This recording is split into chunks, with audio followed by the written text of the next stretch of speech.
दोषी मोहन भंडारी।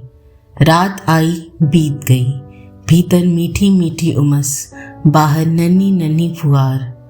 कानों में मिठास भरती रही, पपीते रंग पकड़ने लगे, पत्तों में झन्नाहट होती रही, बिजली की केतली सू सू करती रही, खौलते पानी जैसी आवाज। घड़ी के चौखट में कैद पेंडुलम सिर पटकता रहा। कैलेंडर पर फांसी लगी, पुरानी तारीख लुढ़क गई, नई तारीख फांसी पर आ लटकी। हम खामोश बैठे रहे, चाय की चुस्त चुस्कियां दम तोड़ती रहीं। सिप, फिर एक और सिप। समय कत्ल हो रहा था। मैं फर्श पर दरी बिछाकर लेटा रहा। सिरहाने हल्की सी राख का ढेर लगा था। रात भी वह कुर्सी पर बैठा रहा, सिगरेट से सिगरेट जलाकर पीता रहा। भीतर जलन धुएं के रूप में छत को चढ़ती रही। पहले वह सिर्फ हफ्ते में एक बार मेरे घर आया करता था, बिनाका गीता माला सुनने के लिए। फिर हर शाम आने लगा। वह खुद रेडियो लगा बैठता, उसके वेव बदलता। जब उसका मनचाहा गीत आने लगता तो रेडियो से हटकर चाय बनाने लगता। अपने आप मेरे पास बैठा वह चाय सिप करता रहता, रेडियो पर आ रहा मधुर संगीत सुनने लगता और आधी रात के आसपास बेमन वह घर लौट जाता। उसको पाश्चात्य संगीत बहुत प्रिय था। पश्चिमी धुनों पर आधारित जब कोई स्वदेशी गीत गाता तो वह नाचने की हद तक झूम उठता। सिगरेट के गहरे कश लगाता, उसके मुंह से धुएं के छल्ले निकालते और छत से टकरा कर टूट जाते। उसकी आंखों में एक अद्भुत नशा छा जाता। उसका सर्वस्व अपनत्व मंत्र मुग्ध हो उठता।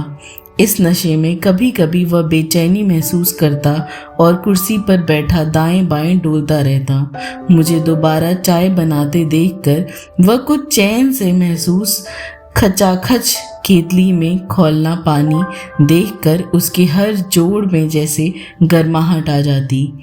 वह पिघला हुआ सा खिड़की में से आम वृक्ष के झूमते पत्ते देखने लगता। उसकी यह हालत देखकर मुझे तरस आ जाता। इसी भावना के अधीन मैं चाय की पत्ती का एक चम्मच और डाल देता। मुझे मालूम है कि जब तक चाय की पत्ती के पानी का रंग रम जैसा ना हो जाए उसे चाय अच्छी नहीं लगती। पतली चाय देखकर उसके मुंह का जायका बकबका सा हो जाता है। उसकी आंखों में निराशा आ बैठती है और मानो जोड़ जोड़ में नीम दर्द सा होने लगता है। अभी रात ही तो उसने कहा था, घटिया आदमी, घटिया बात, घटिया चाय और घटिया संगीत, ये सब मुझे पसंद नहीं, यहाँ तक कि इनसे संबंधित चीज़ें भी नहीं। बात कहकर वह हंसा नहीं, गंभीर हो गया। उसकी कही बात का बुरा मानकर मेरा मन स्वयं ही उसके गिर चक्कर काटने लगा, यह परखने के लिए कि मैं किस श्रेणी में आता हूँ। जब मैं यह सोच रहा था, एक सामान्य व्यक्ति लग रहा था, जैसे घटियापन का अटूट एहसास मुझे दबाए चले जा रहा हो।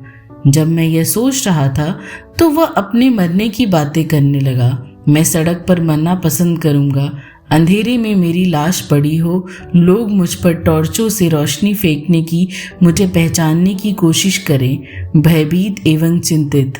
मेरी खुशी इसी में है। मरोपरांत तो पहचानेंगे ही नहीं। बातें करते हुए उसकी नसों में तनाव आ गया था। मेरा मन भर आया। मुझे अपने पिता की मौत याद हो गई। वह भी तब मरे थे जब सूर्य एक कोने में उतरकर छिप चुका था। वह खाट पर पड़े ही मर गए, किसी को खबर तक न हुई। मेरी बुआ तब उनके सिरहाने बैठी थी।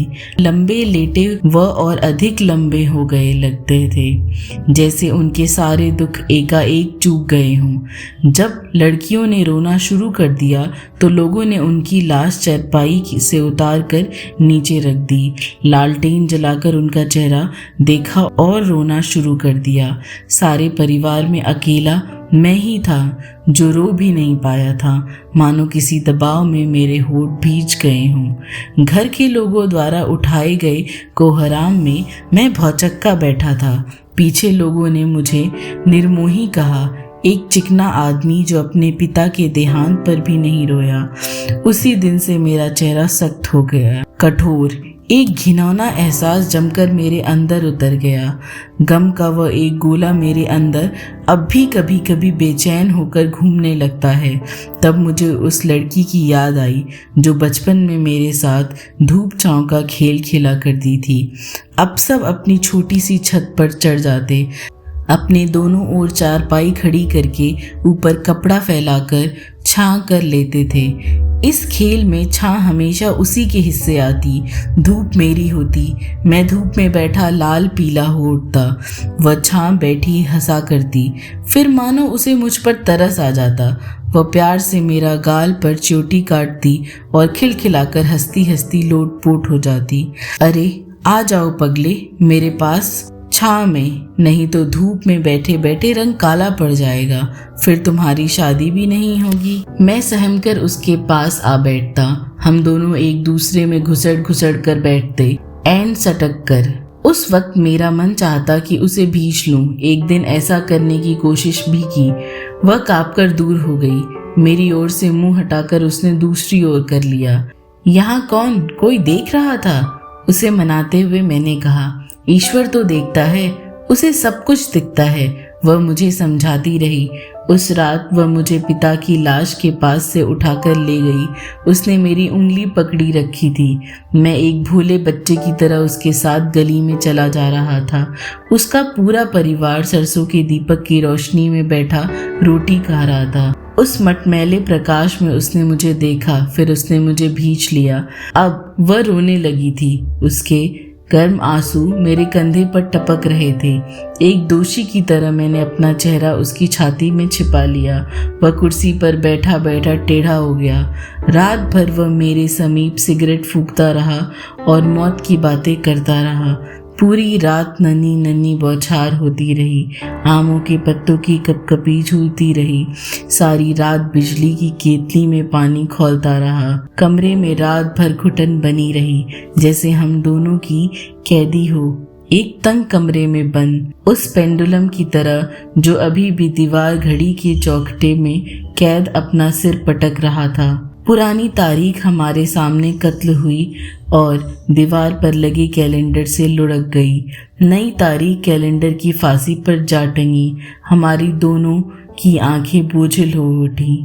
हम अपनी जगह लेट गए। सुबह होते ही दरवाजे पर तेज दस्तक हुई। एक बार, दो बार, तीन बार लगातार। वह कुर्सी से चौंक कर उठा और दरवाजे की ओर भागा।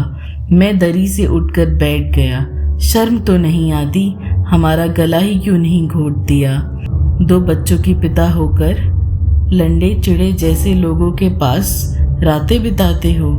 एक औरत की आवाज आ रही थी। मैंने उठकर एक दरार से झांकना शुरू किया। औरत उसके कंधे पर सुबक रही थी और रो रही थी।